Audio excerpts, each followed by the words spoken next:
김민아의 시사 위키.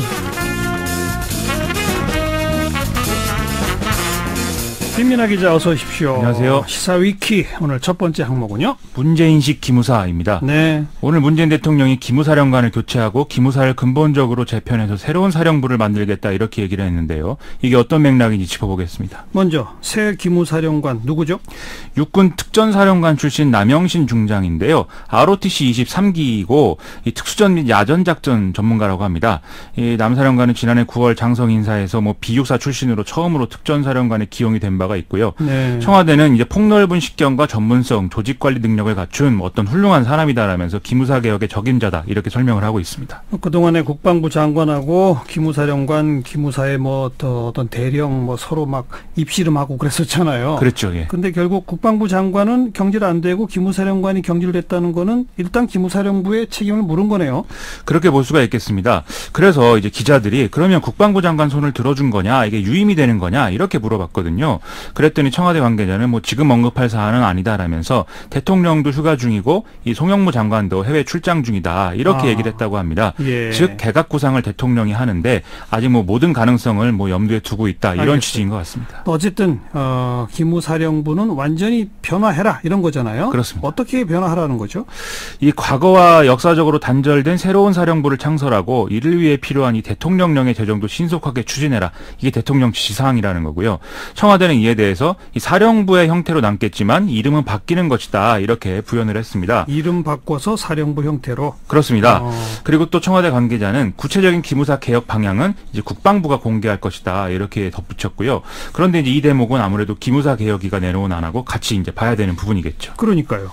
이 기무사 개혁위는 사령부 존치, 국방부 직할본부와 독립된 외청 설치안 이렇게 세 가지 안을 병렬로 제안하기로 결론을 내리지 않았었습니까? 그중에 선택하라 이거였죠? 그렇습니다. 근데 어제 일부 보도에 이 개혁위 안에 국방부가 또 내용을 더해서 청와대에 보고를 한다 이런 내용들이 있었거든요. 네네. 아시다시피 국방부는 직할본부 안을 선호하는 것으로 많이 알려져 있지 않습니까?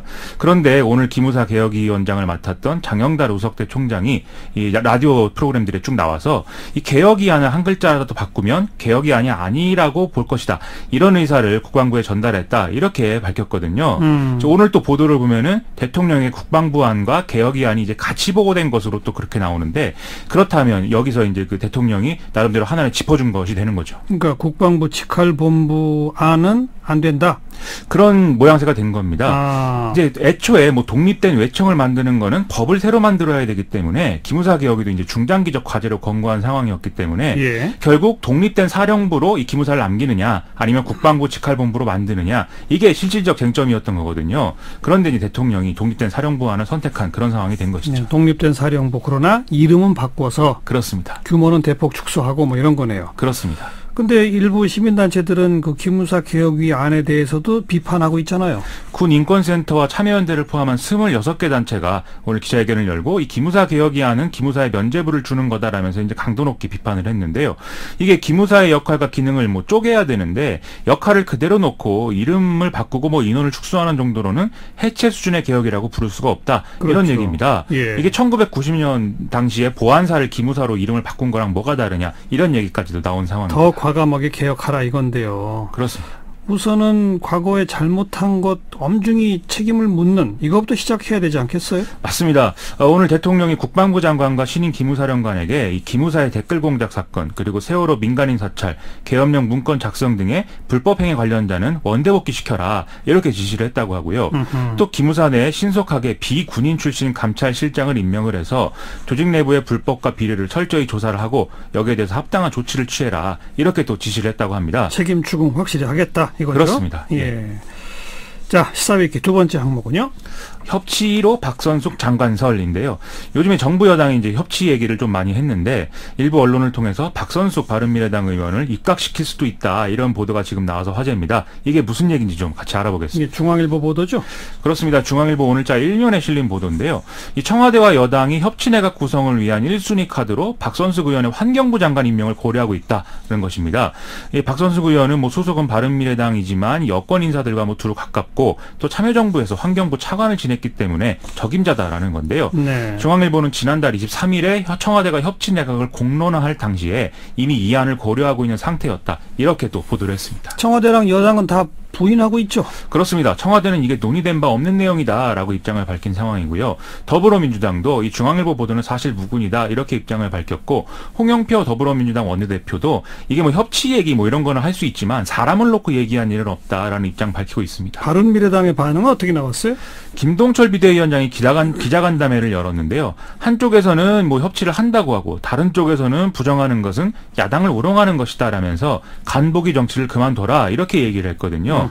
실제 뭐 소식을 접한 뭐 김동철 위원장이 뭐 불같이 화를 냈다 이런 얘기를 당 관계자들이 또 같이 하고 있는 상황입니다. 근데 김동철 위원장은 또 그러면서도 대화와 소통을 통해서 국정을 운영해 나가는 본연의 협치를 하고 싶다라면서 장관 자리 제안은 대통령이나 비서실장이 좀 예의를 갖춰서 요청을 해야 될 문제이다 이렇게 또 얘기를 했습니다. 좀 애매하네요. 불같이 화는 냈는데 또 전혀 생각이 없는 것 같지는 않고. 그렇죠. 이게 그래서 바른미래당 내에 호남 출신하고 비호남 출신들 사이에 뭔가 온도차가 있는 거 아니냐 이런 해석이 나오는 것인데요. 김동철 비대위원장은 아시다시피 이제 지역 기반이 광주죠. 마찬가지로 호남이 지역구인 주승용 국회 부의장도 대통령이 직접 진정성을 보이면 협치에 응해야 된다 이렇게 얘기를 하고 있다는 거거든요. 예. 하지만 지금 전당대회 출마를 선언한 이 바른정당 출신의 하태경 의원의 경우에는 이 정부와 자신들 사이에는 정책적 견해 차이가 크기 때문에 협치는 불가능하다 이런 입장을 지금 피력하고 있습니다. 하하. 원래 협치 대상 1호 하면은 민주평화당이잖아요. 그런 얘기였죠. 지금까지는요. 그쪽은 어떤 반응이 나왔어요? 오늘 박지원 의원이 중앙일보 보도에 대해서 문의가 많이 온다면서 페이스북에 글을 올렸는데요. 특정 부처, 특정인의 입각 문제는 들은 바도 없고 말한 바도 없다라는 내용입니다. 또 한두 개 부처의 협치 내각을 구성하는 접근은 옳지 않고 개혁 입법 연대를 만들어서 먼저 합의를 해야 연정으로 이어질 수 있다라고도 했는데요. 박지원 의원이 이렇게 적극적으로 입장을 밝힌 것은 중앙일보의 보도에 본인 이름도 나오기 때문입니다. 박지원 의원 이름이 뭐라고 거론됐죠? 이게 이제 논설위원이 해석을 좀 상당히 가미해서 쓴 기사다라는 걸 감안해서 이제 보셔야 되는데요. 청와대가 여소야대 상황의 한계를 느끼는 상황에서 안철수 전 의원 측이 바른미래당을 만들게 되니까 그 이후에 이제 박지원 의원하고 뭔가 협치내각 논의를 본격화할 수 있는 이런 분위기가 조성이 됐고 실제 논의를 했다라는 얘기입니다. 예. 이 과정에서 박지원 의원이 의도한 것은 지금 바른미래당 내에 있는 호남 출신들이 이렇게 되면은 범여권으로 올 수가 있다. 좀 그걸 뭐 해보겠다. 이런 입장이었다고 하는 건데요. 그래서 이 바른미래당 당적이면서 박지원 의원과도 가깝고 또 범여권 성향인 이 박선숙 장관 카드가 이게 나온 거다라는 게 이 중앙일보의 이제 보도입니다. 예. 지금 박지원 의원의 이 입장은요. 박선수 장관 카드 이 대목을 제외한 나머지 부분은 좀 부정하지 않는 것으로 그렇게 좀 해석이 됩니다. 네, 정작 박선숙 의원은 지금 아무 말도 안 하고 있습니까? 박선숙 의원도 지금 사실이 아니라는 기류인데 정확하게 뭐 이렇게 해명은 아직 안 나온 것 같습니다. 네. 지켜봅시다. 시사위키 세 번째 항목은요? 그들만의 혈세 낭비인데요. 광역지자체장들이 여전히 과다한 출장 비용을 쓰고 있다 이런 지적이 나오고 있습니다. 이 한국일보가 지난 6월 달에 이제 4년 임기를 끝마친 전임 광역지자체장들의 해외 출장 비용을 분석한 그런 결과를 또 일면 보도한 것인데요. 예. 이걸 좀 함께 들여다보시죠. 제일 돈 많이 쓴 사람은 누구예요? 남경필 전 경기도지사였는데요. 총 32번 임기 동안에 45일에 한 번꼴로 해외 출장을 다니면서 모두 9억 7천만 원이 넘는 돈을 썼습니다.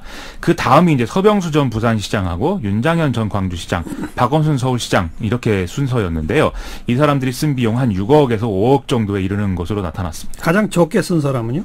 이춘희 세종시장이 5번 출장 가면서 9,810만 원을 썼다고 하고요. 이시종 충북지사는 11번 출장을 갔는데 이제 1억 6천만 원 정도 썼다고 하는데요. 임기 중간인 지난해 4월과 5월 달에 각각 물러난 홍준표 전 경남지사하고 이낙연 전 전남지사의 경우에는 1억 3천만 원, 2억 4천만 원 정도를 각각 쓴 것으로 나타났습니다. 상당히 차이가 크네요. 지자체별로. 그렇습니다. 이 이유는 한국일보의 이 분석을 보면은요, 해외 출장 사전 심사 방법이 지자체마다 지금 다른 게 원인 중 하나라는 거거든요. 경기도의 경우에는 15일 이상 또는 10명 초과되는 인원이 공무 국외 여행을 가는 경우와 외부에서 자금 지원을 받는 경우에만 이 심사일을 가동을 해서 심사를 한다 이런 거고요. 반면 충청북도의 경우에는 모든 해외 출장을 심사한다라는 것이죠. 또 지자체장이 항공편의 비즈니스석을 이용을 하는 것인지 아니면 뭐 1등석을 이용하는 것인지 이런 것들을 따로 정하는 경우도 있어서 이런 그렇군요. 대목에서도 좀 차이가 나고 있습니다. 정말 꼭 가야 되는 건 모르겠는데 너무 빈발하는 거 아니냐는 여론이 있으니까 앞으로는 좀 세세하게 공개가 돼야 될 것 같습니다. 그래야 될 것 같습니다. 수고하셨어요. 고맙습니다. 김민아 기자였어요.